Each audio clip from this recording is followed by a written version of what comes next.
a few years, give or take, on either side of the spectrum.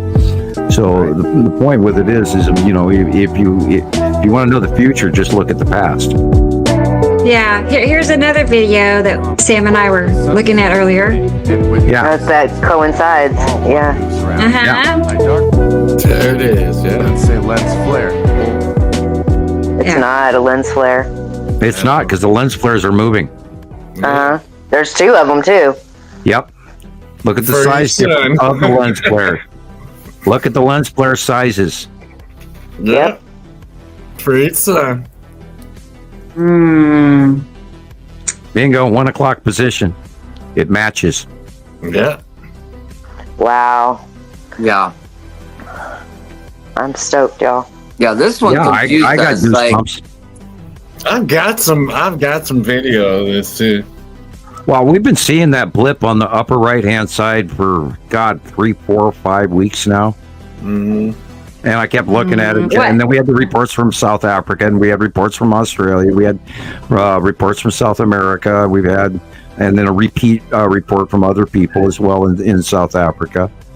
And so it's like, okay.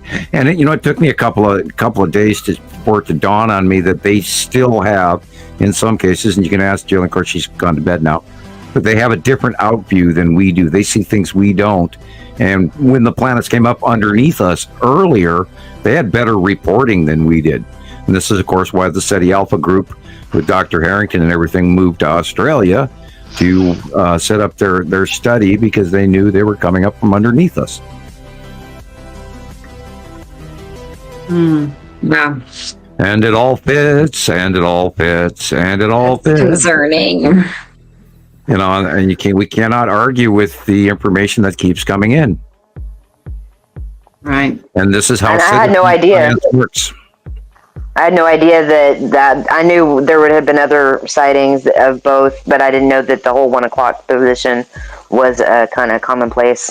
This makes sighting 7 and 8. We have had 8 matching sightings that have all shown the same thing. And it's not where I want the second larger sun to be. It's not where I expect it to be. I want it to be on the other side of our sun. I want it to be leaving, not coming closer to us. right?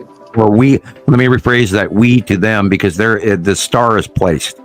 The star doesn't move. The star's in the lead, and it's placed taking its travel.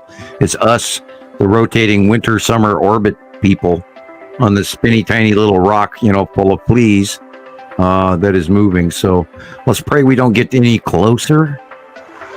But this winter will tell. This winter will tell us what's going on. Mm-hmm.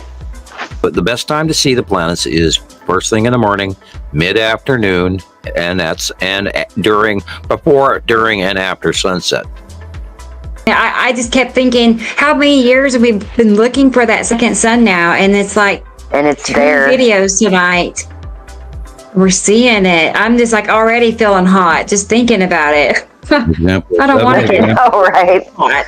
I know. Yeah, It's like, I don't warm. want that. Well, we got to I'm going to remind people of the Cappadocian tunnels, which is in modern day Turkey, where people, their families, their animals, their everything, they dug hundreds of miles of underground tunnels. And I'm sorry, you don't do that just for the Romans, especially since most of those caves are far older than the Romans ever even existed. And then of course, what really blows me away to this day is the startup of most civilizations is immediately after the passing of the last cycle, because everything got wiped out, or everybody moved, or they had to move because their climate, the planet rolled or whatever. We don't have all the details, but we know that everybody had to climate change. It's the end of the Mycenaeans, the end of the Minoans. They vanished, and history knows that. And that's all during that period of time. Now, we also have to take into account the Mediterranean and Santorini and Mount Vesuvius and all of this, and all of these other major catastrophes that were literally, I believe Santorini blew up right at the passing of the last cycle. Wow. And it wiped out the I believe it was the Minoans.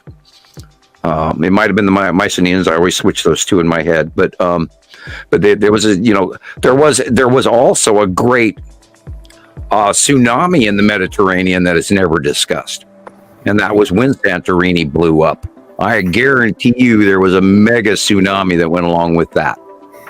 So, you know, and the great washing away. And not only that, since the melting of the last ice age, the water level in the Mediterranean has over the topped most of the great archaeology that is existing right now in front of our faces underwater. And people don't, you know, they don't do a lot of undersea archaeology. And I guarantee you, like, for an example, Alexandria in Egypt, it's underwater. They've got cities underwater 9 kilometers off the shore. So, yeah,